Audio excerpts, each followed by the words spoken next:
Hello, hello. We are on day 3 of our meal planning learning session. And today I wanted to talk to you about shopping a little bit and prepping when you get home. So typically the day that I go grocery shopping, as soon as I get home, I try and do all my prep. So I plan that into my shopping day. So give yourself a little bit of time on your shopping day to get to the store, do all the shopping, and then come home, wash all the produce, and kind of prep it for the week ahead. That will make cooking during the week a lot easier, and having fresh produce for your family and things ready to go is going to make it easier for everybody in your family to stay healthy and grab the healthier option instead of the thing out of convenience. If you make fruits and vegetables more convenience foods for yourself and for your family, there'll be things that you'll grab throughout the week. So when I hit the grocery store, I try and stay on the perimeter of the store. The perimeter of the store is where all those good foods are, those healthy things are that we want to put into our bodies. The more natural a food is, the better it is for our bodies. So stick to the produce, the dairy, the lean protein, all of those things that need to be refrigerated and stocked in the perimeter of the store. Those things are going to be easier. They're going to be better for you than the things in the aisle. The less preserved, the less chemicals that you put into your body, the better off you will be. So just really try and stick to the perimeter. The things in the aisles that you can and should stick to are things like whole grains, canned beans, those kinds of things. But the less processed your food is, the better. So if you're going to pick oatmeal, pick the unseasoned, unflavored oatmeal and flavor it yourself.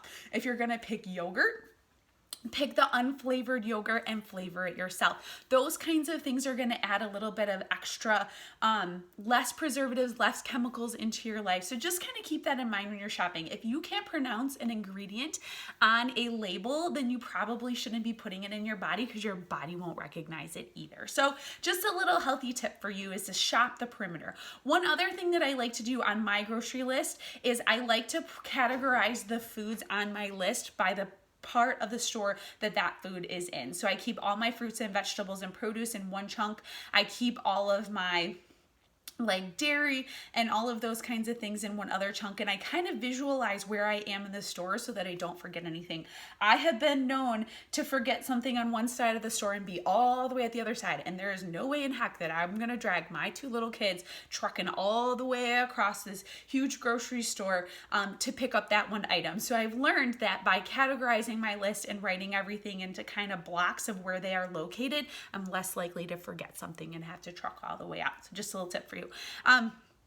So once I get through the grocery store and get everything that I need, and I will say it does take a little bit of time and planning, and I feel like I'm constantly refining myself with how much food that I need to buy for my family. My kids, thankfully enough, because I started young, love fruits and vegetables, and sometimes I underbuy how much I'm going to need. But I will say I rather underbuy than overbuy and have food that goes to waste. So sometimes you really kind of get into the groove of figuring out how much food your family is really going to eat in one week as far as produce is concerned, because it's not really things that you can chuck into the freezer. Although, like I said in my first video, I do try and do that when things are starting to go bad. So just kind of, it's a failing forward thing to learn how much produce you're going to need within the week to feed your family, and that's an evolution over time. As my kids are getting bigger, they're eating more food.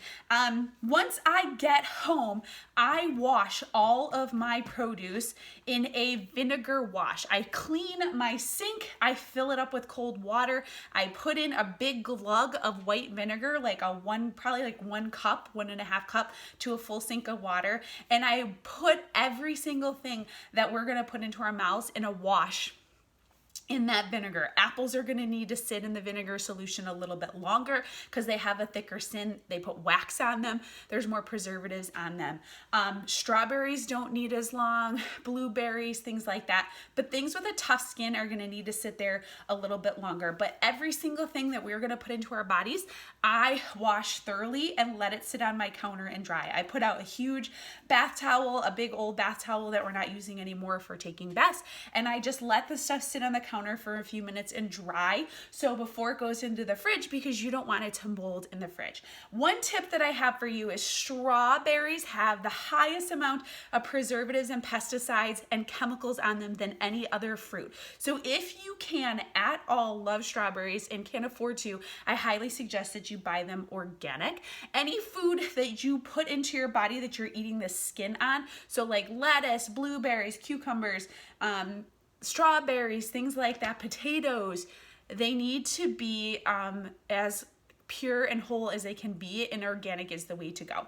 You have to pick and choose what you can afford, but that's just a little PSA that I have for you on strawberries, because they are like the highest amount of pesticides and herbicides on them than any other piece of produce. So after they dry and sit on my towel and get dry and I know they're clean, I like to store my stuff that's produce in the refrigerator in clear glass containers so my family can see it. This looks very appetizing, right? This really pretty bowl of strawberries. My kids are more likely to grab these if they look like this than they're in the container. They need to be washed. So just kind of keep that in mind. We want it to be convenient. This is why we're taking the few extra minutes to do this, so that we can just grab the food during the week. I also like to peel and cut up all my carrots and put them in clear Ziploc bags in the fridge. I prep like broccoli and cut it up into flowerets. I dice up any peppers or cucumbers or anything like that that I need to for the week. But I have everything in Ziploc bags that I can grab and go. So if I'm heading out the door and I know I'm going to be out for a few hours shopping, I can grab a small bag of carrots to take with me to snack on instead of hitting a drive-through. It's a really great thing to do. So just kind of keep that in mind, that the more that you can prep on the front end and have beautiful produce to eat throughout the week, the better off you will be. It'll give you that convenience and you won't have to go through the whole week trying to get everything out to make a salad. I mean, how many times have we done that? So just keep that in mind. That is kind of like step one of how I prep, is I get all my produce ready for the week and make it look pretty in the refrigerator so everybody wants to eat it. Next video, I'm going to talk to you about the cooking portion and that amount of prep. So have a good day, you guys.